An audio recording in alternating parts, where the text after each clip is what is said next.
They plan your town. The whole thing is ritualized, okay? You have to hear me. So our lives have been ritualized. Every time you watch a movie, there's 1,000 legal documents that your mind and your spirit are doing. Every time you lust, every time you covet, every time you murder in your heart, you hate even the bad guy. It doesn't matter. You're the bad guy in God's eyes. You're God's enemy. So when you're hating somebody so much that you want them to die, to God, you look like a little murderer, okay? So it's not good. All these movies are rituals designed to open you up. That's what it is. And Freemasons practice defilement rituals. So here we go. 5 major points of defilement in the pentagram defilement ritual that Freemasons practice. Worship of self, false god worship, sorcery, which is like pharmakia, addictive foods, drugs, alcohol, heroin, cocaine, you name it. It's chemical combinations to open someone up or to control someone. That is sorcery. Then you have the practice of magic. Magic, okay, is the fourth one, is the practice of magic, which is the controlling of energy, the use of energy, and the harnessing of energy for personal gain. That's what magic is. So when people worship demons, they get power. They use it. You guys, there is things that the rest of us have been hidden from.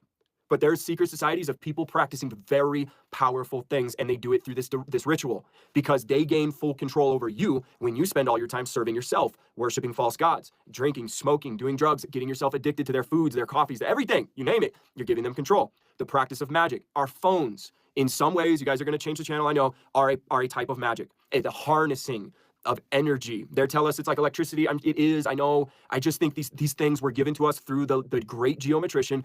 Every person who ever invented some new thing was a Freemason. Thomas Edison, who gave us the light bulb, was a Freemason, worshiping the light giver, right? So when they worship this beast, when they offer the beast these things, they get new technologies to come to them, okay? So magic is the harnessing of energy for gain, okay? And the last fold of defilement, so worship of self, false god worship, sorcery, magic, which witchcraft is in there as well. This whole thing is witchcraft. Like this defilement ritual is witchcraft. The last part is sex, lust, and trauma. So physical sex, spiritual lust, and trauma are a gigantic open door. The biggest. In fact, it's probably almost the most important, besides worship of self, and sex, lust, and trauma is probably the most important. I think that's why it starts and ends with those two, because it's like the most important part, all right? So sex, lust, and trauma. When I was a little kid, I was molested by somebody. This is all planned by the devil. The devil sees you coming. He's like, oh, this guy's supposed to be used by God. Well, we better break him down in all the right ways. So they run us through. What are some ways that this ritual can be seen in normal people's lives? Let me describe it.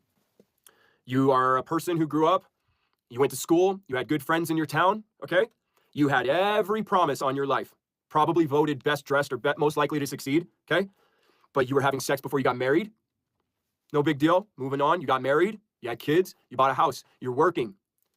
Okay? Then you watch your life fall apart. Infidelity comes through. Drugs come through. You end up broken, dead inside, on the streets.